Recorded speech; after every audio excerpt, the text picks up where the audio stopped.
3, 2, 1. Here we go!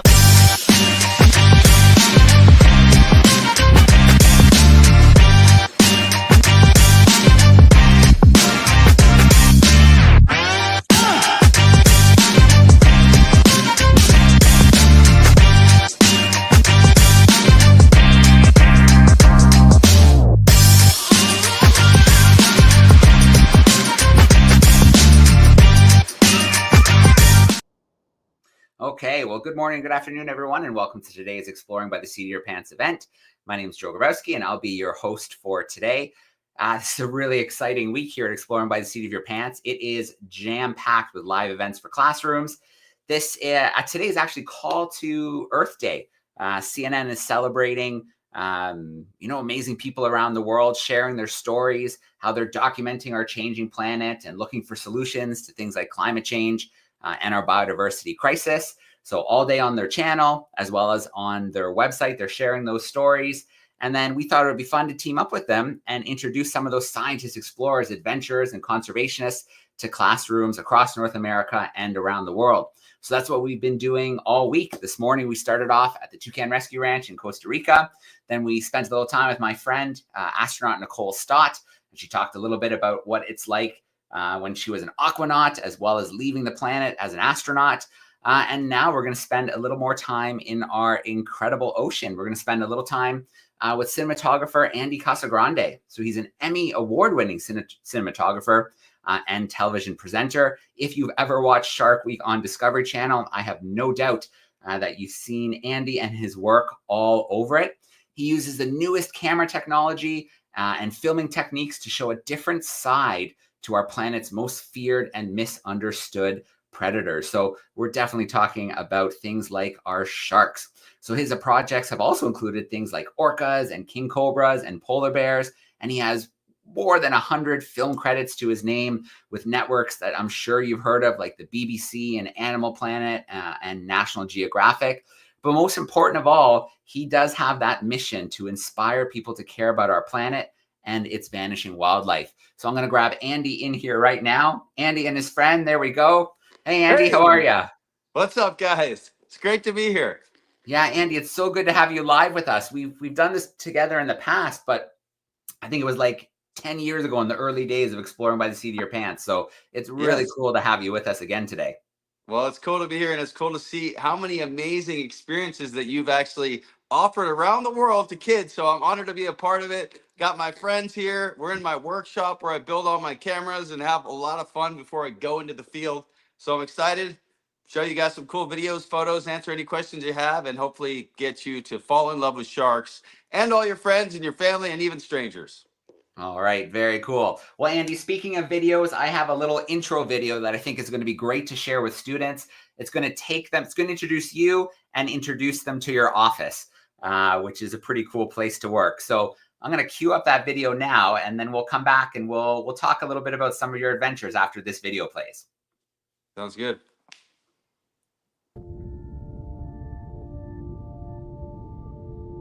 You only live once. Are you ever really living unless you're living the life that you dream? And if I get eaten by a shark now, hopefully that shark had a good meal.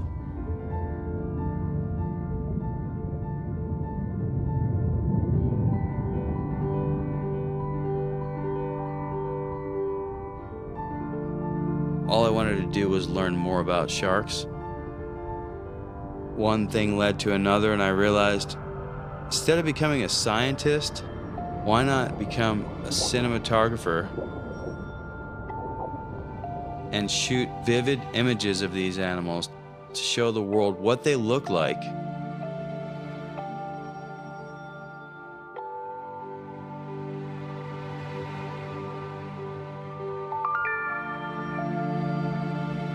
All I know is I wanted to dive with sharks, which are the best divers in the world. Filming wildlife is one of the most rewarding and amazing jobs on the planet, yet at the same time, the most unpredictable and challenging. my fascination far outweighed the fear of that animal. I don't live in LA, I don't live in New York or Chicago or San Francisco because I want to live a very quiet, peaceful life when I'm not out doing the quote-unquote dangerous jobs.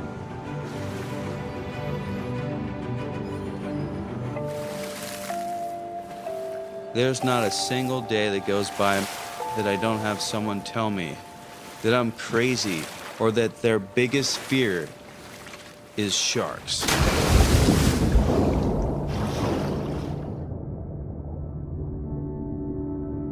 At first I thought, just like your parents tell you, it can't be real. This has got to be some made-up sea monster.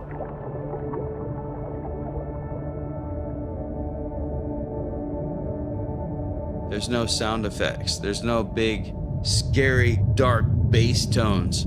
It is silent.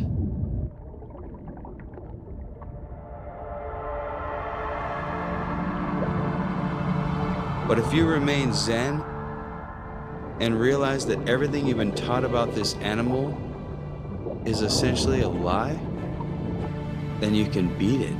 Not beat the animal, but beat your own mind. Stay there, remain calm, and just understand that you're sharing the same liquid space with this animal that's been around before dinosaurs, way before you. It's just coexisting. Time and time again, you go to these hotspots, these locations where these animals are supposed to have been for millennia, and they're not there. Are they not there because of something you've done? Is it bad luck? Is it human impact? We need to respect and coexist. It just drives me crazy that we really think sometimes that we are the only important thing on this planet. I'm Andy Casagrande. I'm an underwater cinematographer, and I live the life I dream.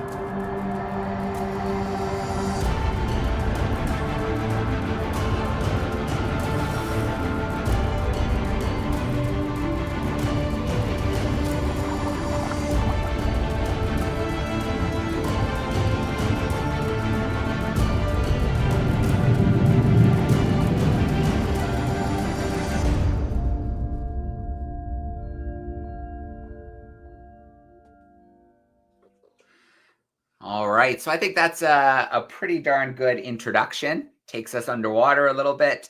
And I think you really addressed something that I think is almost innate in most people, a fear of going underwater and a fear of encountering sharks and other predators beneath the waves. Yeah, I mean, if you think about it, it's not too hard to, fathom why humans can be fearful of a predator that can consume you, that can eat you. Not that they want to, but they're capable of that. It's just like any kind of weapons. They can be dangerous if you don't know what you're doing with them.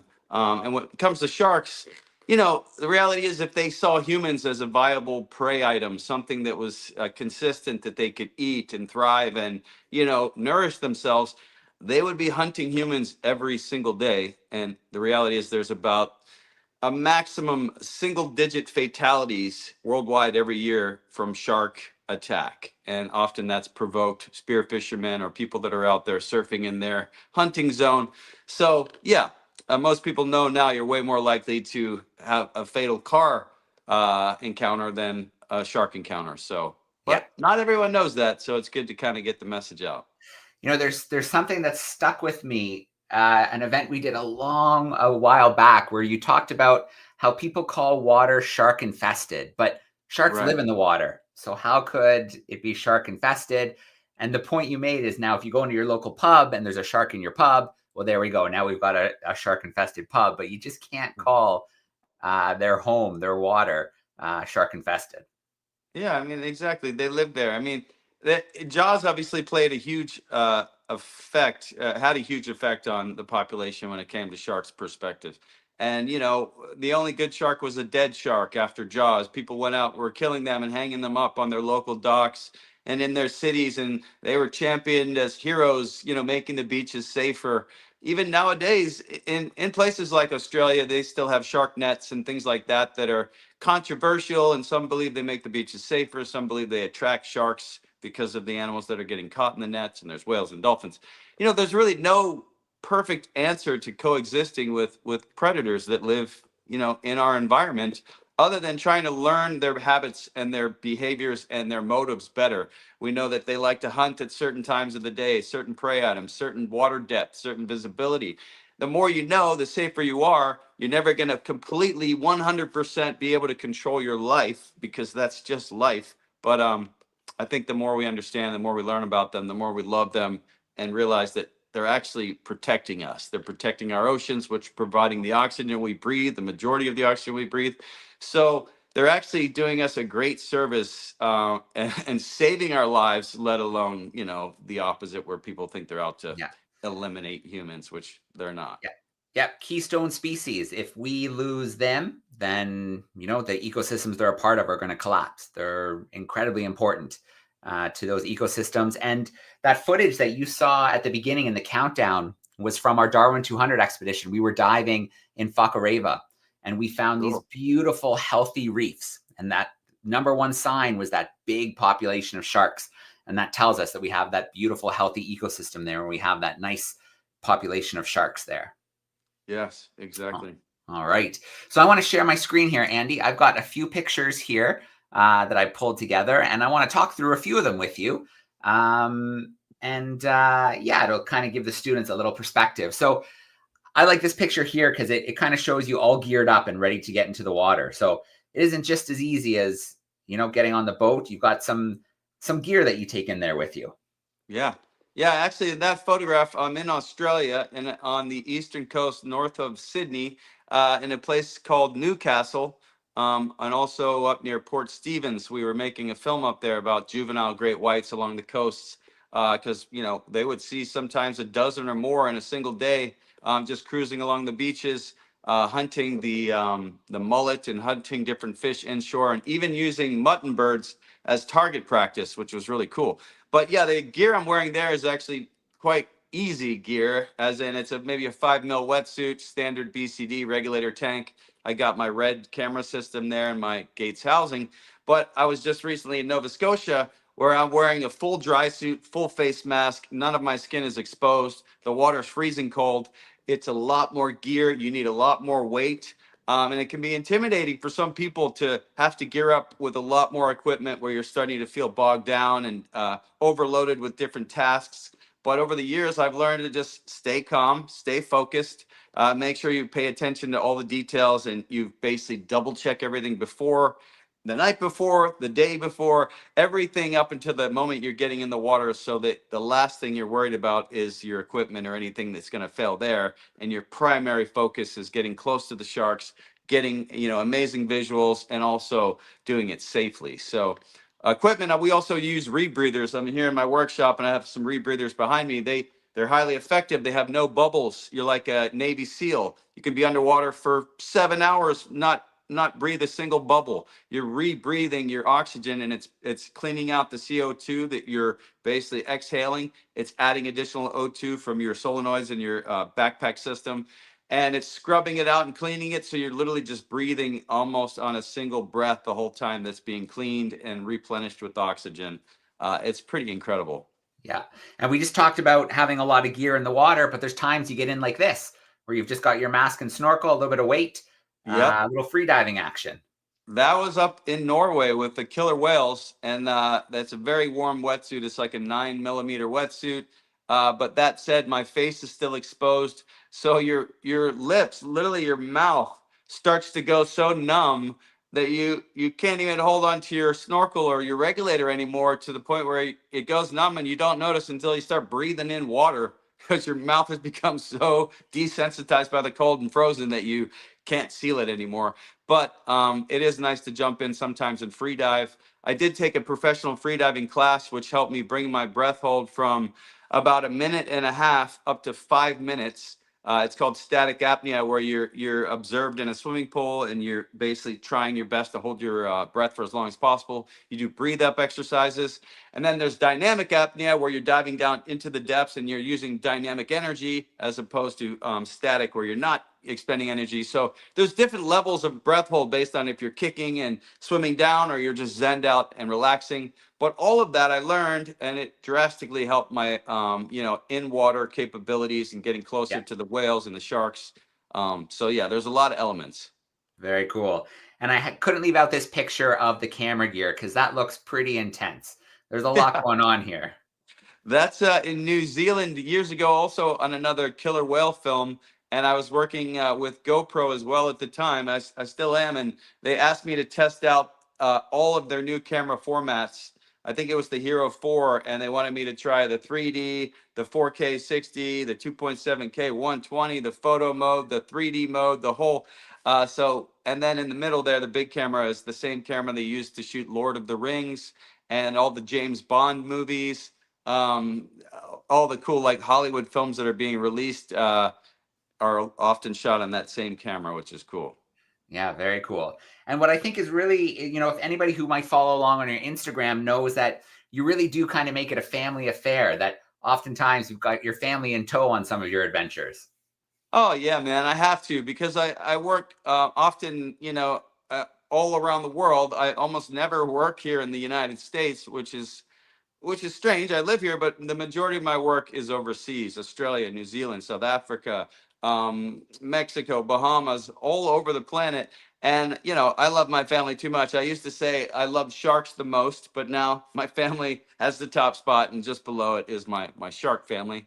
And yeah, my kids, I took my little kids, Ace and Nova, to South Africa when they were 2 and 4 years old. And Ace got in the cage when he was 4 years old. Nova got in a few years later in Guadalupe. And so did Ace, and they're breathing on hookahs down in a cage 20 feet with 18-foot great white sharks swimming around them. So they have had a crash course into shark diving and shark survival and anything, everything shark. So yeah. Amazing. Very cool. Well, let's get into those sharks. I've got a few of some of your customers, some of your clients. I don't know what we want to call them, but obviously these are the iconic great whites. I imagine every time you get in the water with them is pretty exciting. Those are my favorite sharks of all time, for sure. They're just next level. They seem to have a higher level of reasoning. They're very smart. They very inquisitive. They're very capable. Obviously, they could just come in and use brute force and smash and bite and do whatever they want. But like, this is a perfect example. This one's coming right up to my camera, 6 inches away. This was literally 22 years ago in South Africa when I first started out, and I was blown away by how curious they were. And the shark would swim up and just bump his nose on my camera, but it wouldn't try to bite it. It would be curious from the electronics. And the white sharks are famous for this ability to spy hop, which is what this shark is doing, where you can see it's literally looking outside in the topside realm, in the air world, in our world, to see what's happening. Like killer whales will do that. I haven't seen many other shark species do spy hops where they're looking outside of the water to see what's going around. So they're very tuned in to the environment. And then, yeah, this is just a great shot from Guadalupe. The visibility is there is phenomenal. It's one of the best places in the world to see great whites. And it's amazing to see 20 different great whites in a single day, and they all seem to get along. They're very polite. They're very professional. This was in Western Australia, down on the bottom. I like this one. Reminds me of like the side view mirrors on your car, where it says the objects in the mirror are closer than they appear. Because if you look at my monitor on the camera, the shark looks pretty wide and, kind of far away. But then this shot is taken from the GoPro that I'm wearing on my head, and the shark is literally like just right in front of my camera. So I like to try to capture all the different angles I can when I'm immersed on a shark dive, to let people have the same experience, to know what it's like looking straight at the face of a great white as it comes to investigate the camera. So So I Andy, feel privileged to do that. yeah, very cool. I want to share another little video clip here that I have queued up. Can you tell us a little bit about how you shot this footage here? Oh yeah. So this is in New Zealand, and this is a super inquisitive shark, and I'm actually using a GoPro on a pole camera so that it will come in and get really close and really inquisitive. It can put its eye right up to the camera. You know, often if you're in a cage or even outside of the cage, the sharks can be curious, but sometimes they can also be very cautious where they don't want to come close. But with a GoPro that's the size of your fist, they're much less nervous. They're much more willing to approach the cameras. Plus, using these GoPros allows us to get the sex of the shark. This is a male shark. You can see his claspers there. You can see pigmentation patterns on the dorsal lower caudal lobe there. And it's like the perfect example of cinema science where you're getting a bit of behavior, you're getting identification shots, you're getting the sex of the shark, you're getting a whole variety of data and information from a single shot, from a GoPro. So it's pretty cool. All right. Very, very cool. Now, those aren't the only sharks you get to hang out with. I've got a few other of your friends here. This is a very familiar striped. I guess they're a little bit more striped when they're younger, but Yeah. the tiger sharks here, this must be in the Bahamas. Yeah, that's at the famous spot called Tiger Beach, where it's a famous spot off of West End, Grand Bahama, where there's these amazing sandbanks. They come up into a shallow area, and there's a little bit of reef, and you'll get dozens and dozens of tiger sharks, and they're all majority of them are females. Often sexual segregation amongst sharks happens. A lot of the males hang out together, the females hang out together. They don't really hang out together unless they're mating, it seems.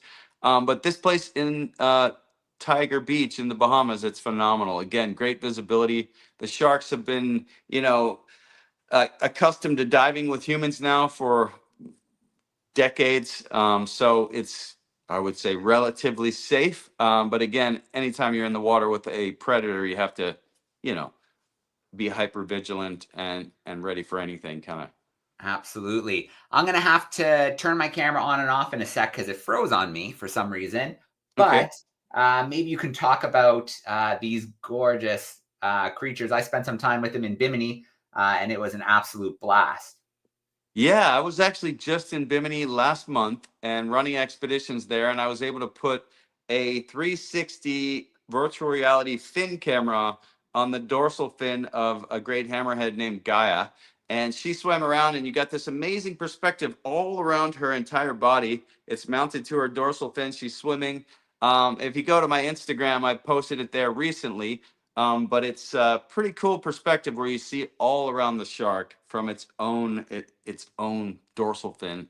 And Bimini also is like an underwater laboratory. Again, you see the visibility there. It's a great place where you can actually conduct research, scientific experiments, work on films. I've done dozens and dozens of films over there in the Bahamas, specifically in Bimini.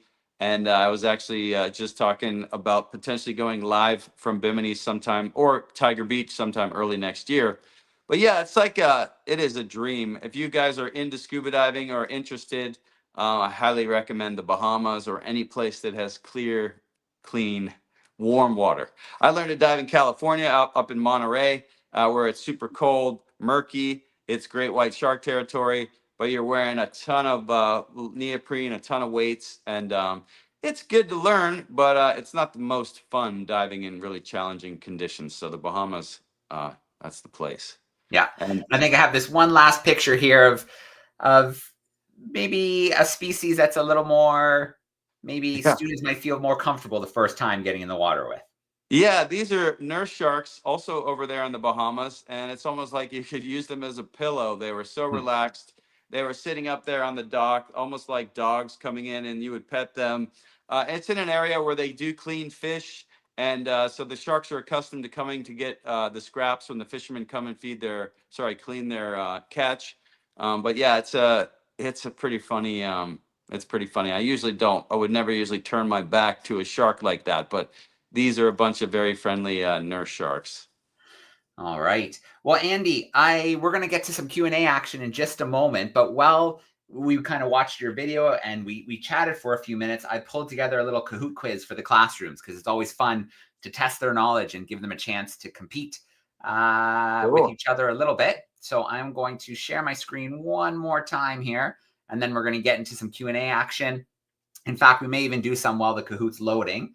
If you would like to play with us today in your classroom, you need to go to kahoot.it. Kahoot.it. It's going to ask you for a PIN number, 947-7335, our PIN number for today. If you your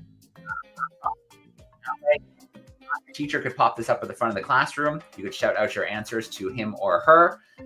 If you just can't connect with tech, that's no big deal. You can still play along and see how well you do. So if you're tuning in via YouTube, now's the time to use the chat sidebar. Let us know where you're watching from and send us in some questions.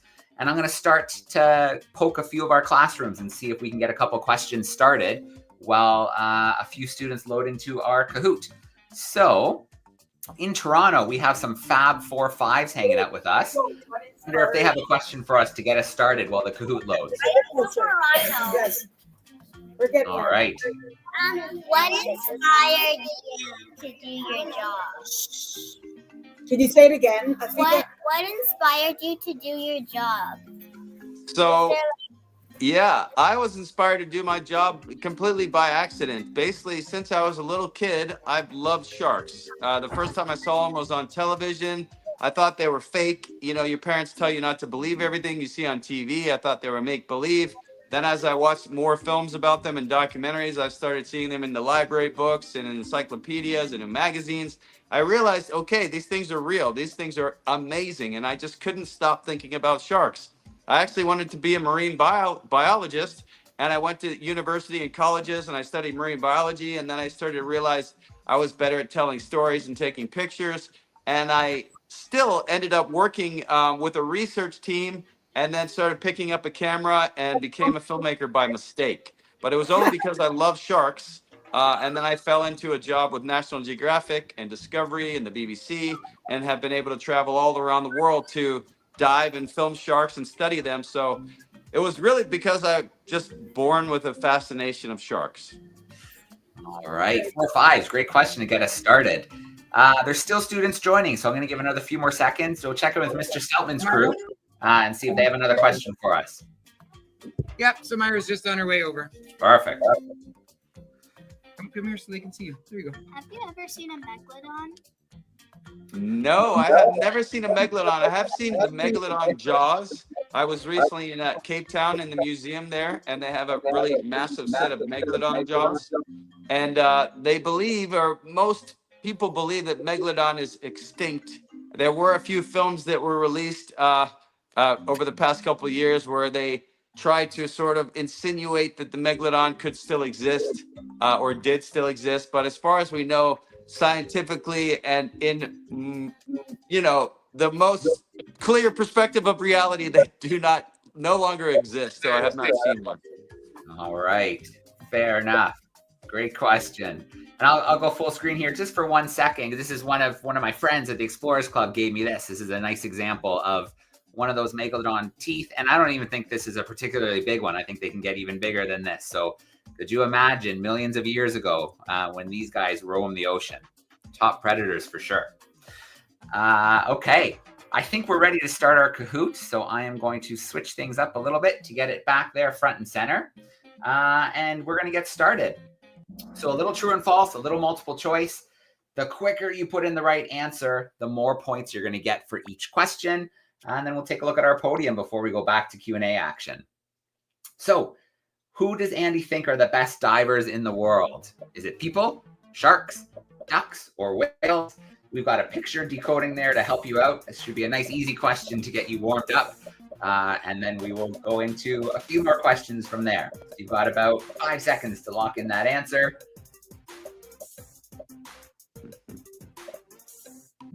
All right. Good job, crew. We definitely heard Andy say in the beginning of that little intro video that sharks he thinks are the best divers in the world. So that puts the balanced kitten in the lead, but it's still pretty close all the way through. We got true and false coming your way. That most people aren't afraid of sharks. What do you think about that? Is that true or is that false? That most people don't have a fear of sharks?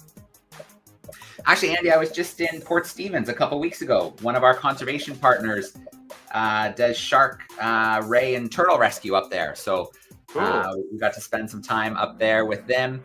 And they've got a cool facility where people can come and interact with sharks and rays that can't be released back into the wild.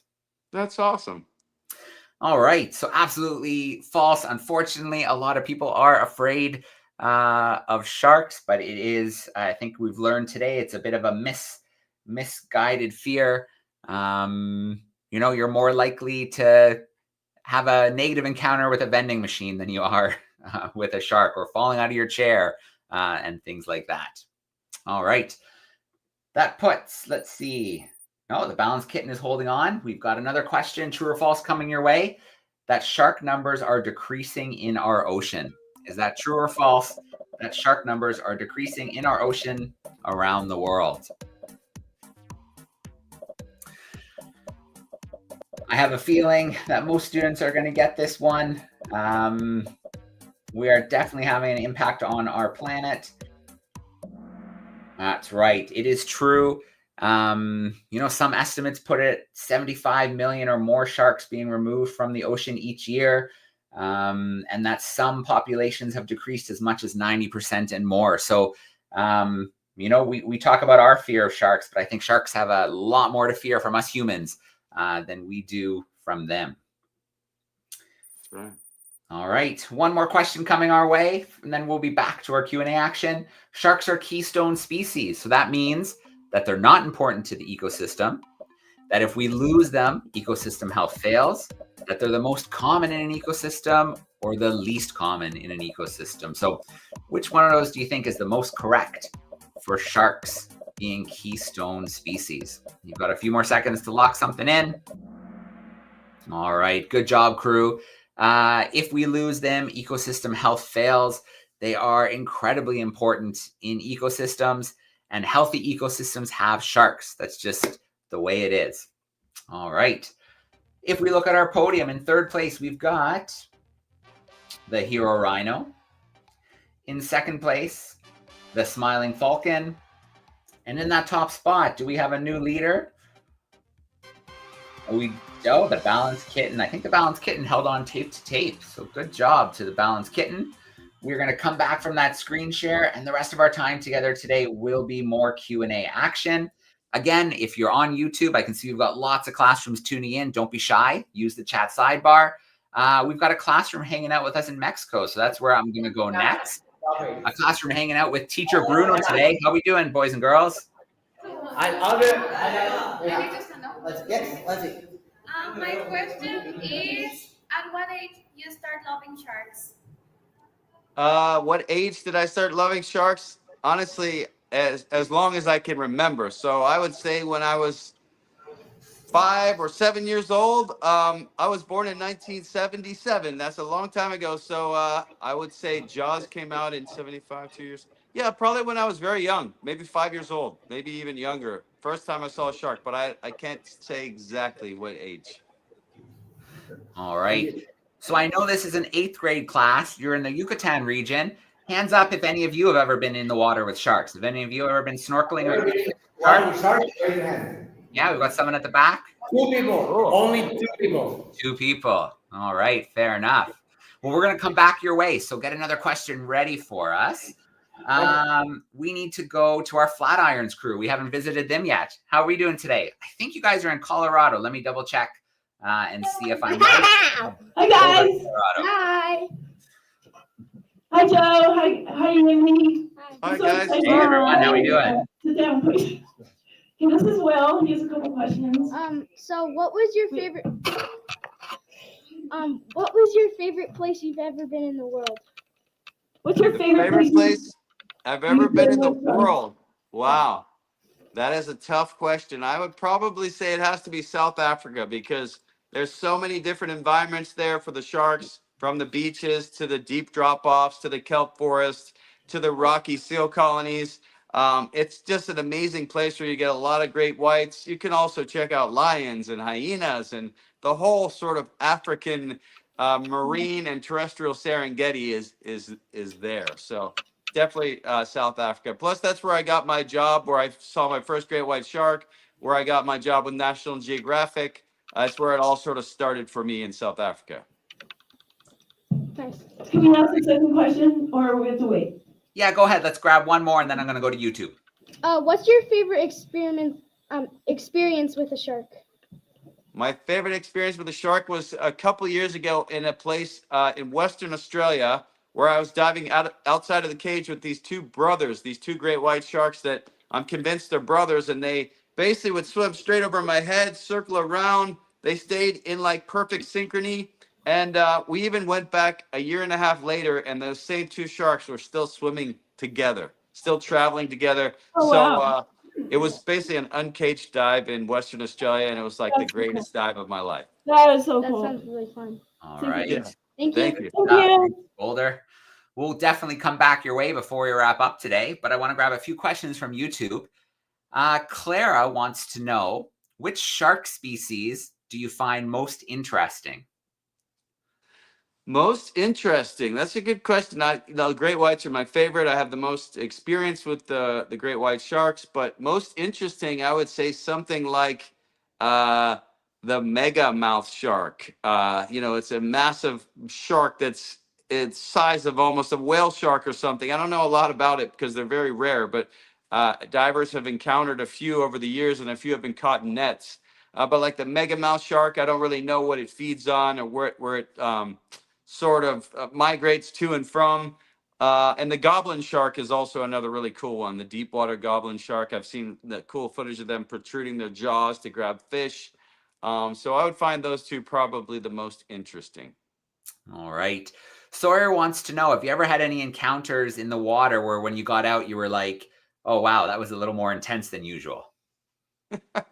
Yes, I have, especially when I first started out, because I didn't know. I was learning from people that either knew or didn't know what to do with sharks or how sharks were going to react. So it was a lot of trial and error. I'm lucky that I've never been bit. I've never had any really bad, scary, almost died dives. But I have had a few like that, but it's mostly related to self-propelled cages and using these vehicles underwater that will suddenly rush to the surface, and you're more likely to get the bends or embolism or something than having the sharks. But I've had plenty of times where I got out and we realized, okay, the visibility was starting to really deteriorate. The sharks were really amped up. We were starting to push it. Maybe we sort of let down our guards a bit. You start to get into this sense of like invincibility or this false sense of security, and then every once in a while there'll be a moment or something where the shark gets too close or bites something that you weren't expecting. And it's happened a few times where they just do something completely unpredictable, which is you can't prepare for it. You just have to be ready for anything, kind of thing. So a general rule of thumb is never let the sharks get within biting range, especially like tigers or great whites or makos. There's reefs and other sharks. You saw the sharks I was using as a pillow almost, the nurse sharks. But there's certain species where if they're within range where they can make contact with you with their mouth, you need to be ready that they could potentially do that. So with me, I have a camera. I often have a camera if I have a safety diver, or if I don't, usually they have something in their hands, or you're in the cage. So yeah, I've had some sketchy dives for sure. All right, we're going to swing back to some faces here. Let's get Mr. Stoutman back in here, see if they have another question for us. Yep, Spencer's got one. Just wait, Spencer's gonna do this one. What is the rarest shark you've ever seen?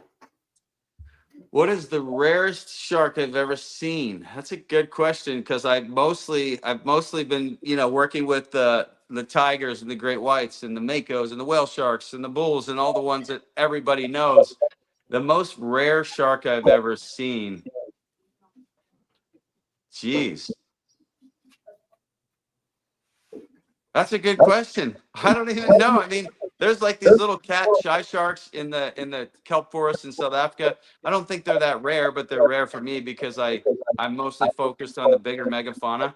But I'll have to think about that. We were trying to get cookie cutter sharks off of Kona, Hawaii a few years ago, and we thought we might have saw a glimpse of one, but I can't confirm. So yeah, unfortunately I don't have any terribly super unique or interesting sharks. Sawfish, those are kind of cool, but yeah. Did you have any? Sorry. Okay. Also, what is the friendliest shark you've ever seen? The friendliest shark are probably those nurse sharks, those ones in the photo where I'm like almost sleeping on them. They'll literally just on a shark dive or on a dive, they'll swim up to you and literally like sit down right at your knees, or I'll be waiting for a hammerhead or a shark to come in, and I'll look there and there'll be a nurse shark on this side of me, a nurse shark on that side of me, and we're all just hanging out there like friends. So I would say that nurse sharks are probably the most friendly and cool. All right. Thank you. Thanks, 4-5s. Let's go back to, we have another 4-5s in Toronto. Let's see if they have another question for us. What is the biggest juvenile shark you've ever seen, and what did you learn with the juveniles? The biggest juvenile shark I've ever seen. Well, like a 5-foot great white shark off of Cape Town. So it was older than Young of the Year. Young of the Year, the Yos, YOY. They're like 3 to 4 feet when they're born. 105 3 or 4 centimeters. they're born, like your size. Wow. Yeah, they're quite. They're born like fully formed and ready to hunt, and they start hunting fish and stingrays and other sharks. And then as they get bigger, they need more calories. Their teeth broaden, calcify. They just need to eat bigger things, so they go after the mammals, the dolphins, the turtles, the seals, the whales, the whole thing. I don't think turtles are mammals, but anyway, I even forgot what the question was. And what did you learn about the juvenile sharks that you're filming? Oh yeah. Well, one thing that's very common in shark behavior is that size matters. As in, the bigger the sharks are, generally the more dominant. So when we encounter juveniles, they're usually smart enough, whether it's through evolution and instinctual, habit, where they try to avoid the big sharks. Or if they swim into an area and they encounter a big shark, almost always the little shark gives way to the big shark. So they show submissive behavior. If they don't, the big shark might try to eat them, or inflict a very serious wound that could be fatal. So the thing you learn about juveniles is they're just learning, and it's the opposite as well. Sometimes you see a little shark that doesn't realize that it's small, so it swims up to the big sharks, does whatever it wants, and sometimes that even works. As in, size sometimes doesn't matter. It's more of the attitude of the shark. So I've encountered some sharks where it's a small shark, but they're super spastic. They're super wild. They're very nervous, and that makes me nervous. I can have an 18-foot great white shark swim over my head, and she's super calm and relaxed as if she's just swimming, on a Sunday stroll. So size matters, but attitude and behavior and personality play a huge role, because each shark out there has its own unique personality. Just like everyone in the classroom has their own unique style and personality and name, and everyone is individual and unique, the same with sharks. Especially great whites. They seem to have bigger personalities than most sharks. Very cool. Thank you. All right. Sure. Awesome. Let's go back to our Boulder, Colorado crew. I think I see someone ready to go. Okay, Hi. this is Graham. How are shark populations going down, and how can kids and people in general help? Yeah, I mean, there's a lot of people on the planet, and a lot of people eat seafood. So a lot of sharks are caught through bycatch, where they're caught as a secondary item. They're going for tuna or hake or halibut, and they're catching sharks. But there's also another side where shark fin soup is a big delicacy. And so sharks are often targeted just for their fins, where they're killed, their fins are cut off, they're thrown back alive often. So it's a mix of that. Plus, humans, we also consume a lot of fish. So we're competing for sharks, with sharks for food sources. And we always have, ever since humans came to existence. Sharks were here first, and humans started to fish in the oceans. And then sharks, it's a competition. So they have less to eat, and they're more targeted for as food themselves. So yeah, it's a tough situation. I think if people start to realize that sharks aren't out to eat us, they're not out to get us, they're actually playing a huge role in balancing the oceans, maybe less people would be wanting to kill them and eat them and exploit them. But for now, I think the more people learn and realize, like, there's this thing, there was a paper written years ago about, you guys know Yellowstone National Park. Anyway, they killed off all of the wolves there. They eradicated all the wolves. and there was this huge study done, which was called the ecology of fear. And basically, what happened was when they found out all the elk and all the herbivores and the things that the wolves used to eat, when the wolves were gone, all these animals came down to the rivers and started eating the grass, eating the grass. They ate so much grass, they no longer had any fear of wolves. They never had to look up. They could just eat all day and do whatever. The riverbanks started to erode, and it changed the whole shape of like the Yellowstone ecosystem based on these grass eaters not being afraid anymore of being predated on. So it would be similar if all the sharks were gone, all the turtles in the ocean would eat the seagrass everywhere they could. They would no longer be vigilant or worried about getting eaten, so they would just gorge and do what they want. Eating all the seagrass, removing ecosystems for small fish, which grow into big fish. It has these cascade effects. But anyway, I could go on forever, but the bottom line is I think people should love sharks because they're just beautiful, they're incredible, and they keep the oceans clean and help, keep the air that we breathe clean and viable. Thank you. Say thank you. Yeah, sorry for the long Thank answer you. there. No, that's great. All right. Our classroom in Mexico, we're going to give you guys another shot to come in with a question. Has a shark broken a camera? Oh, yes. Yes, I've had a lot of cameras that the sharks have either bitten or they've bumped or they've hit them with their tails. I have many GoPros here that are broken and lost. I keep them as part of like a museum. But yeah, over the years, I've had lots of cameras that the sharks have they never eat them. If they do chew on them and try to swallow them, they spit them out. Sharks are not designed to eat, non-organic things. So they're, equipped to spit out something they don't want to eat. Thank you. All right. Thank you for that great question. Andy, one more question from YouTube for you. Let's see. Oh, there it is. Ursulum would like to know if you can remember the first type of shark you saw in the wild, the first species you saw. That's a good question because I do remember I was actually in Australia on the Great Barrier Reef, and I was on a liveaboard boat, and I was really excited. It was one of my first international dive trips, and I was so excited to see sharks. I was telling everyone, and a lot of people were like, we don't want to see sharks. We just want to see some turtles and reef. And anyway, I was so excited. We go on the dive. I'm looking around, and I'm looking in there, and there it is.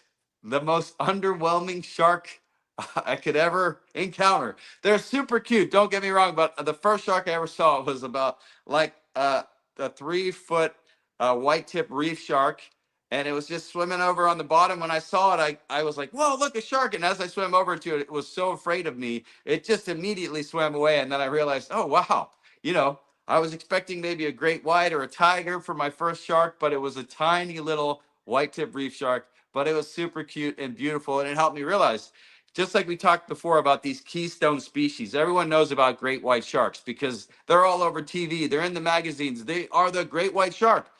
But if people basically care about that shark, it trickles down to the other sharks. That keystone species basically holds it all together to where people then take interest in, oh, that little white tip reef shark, the goblin shark, the whale shark. It creates a buzz around sharks where people want to learn more. So even though my very first shark was not a great white, it was still a white tip reef shark that are beautiful, important to the ecosystems. And I'm sure there are people out there that think it's their or is their favorite shark. All right. Awesome stuff. Well, Andy, I want to start out with a huge shout out to you. Thank you so much for letting us steal a little bit of your time. I know you're a busy guy, so it was great to get to spend this time with you, catch up on some of your adventures, and really to share the importance of sharks and the role they play in our ocean ecosystem with students. So it was great to have you with us today. It was my honor. It's always really cool to see you doing this. Like we said, it's been almost 10 years. And all the stories you just told me before we jumped on here. This guy's amazing, guys. It's pretty cool that you're having these experiences around the world, getting people involved in the technology, the conservation, into sharks. I mean, when I was a kid, sounds crazy, but there wasn't even the internet yet. So it wasn't until I got to high school where the dial-up modem started to go on, and AOL and all this. Like now it's instant access to the entire world. So if there's anything you kids want to do, anything you want to become, whether it's a shark cameraman or shark camera girl or an astronaut, a doctor, or leading these amazing expeditions live around the world for other people, you can do it. Reach out to people like me, reach out to Joe, reach out to the astronaut that he was just referring to. Like, the access that you have nowadays is unprecedented. There's a lot of junk on the internet too, but there's no excuse anymore for not being able to obtain your dreams and live the life you dream, because it's out there, it's accessible. You just have to work hard, be passionate, and be a good person. Karma's real. Love sharks, guys. Thanks for your time. Thanks for like getting the message out there. I don't know what my life would be without sharks. So I've devoted my life to, trying to teach people to love them, and just realize that we're not the only important thing on this planet, like humans. We're all connected and it all matters. So thank you. Absolutely. Well, thank you to our classrooms, to those on YouTube, to those behind the scenes on camera. Always great to see your questions. Thanks for sending them in. Thanks for playing Kahoot. We've got a few classrooms still backstage with us. So if you guys want to give a big goodbye and thank you as we're signing out for today. I'm so glad to see all of you today. Thank you, guys. Yeah. Perfect. Enjoy the rest of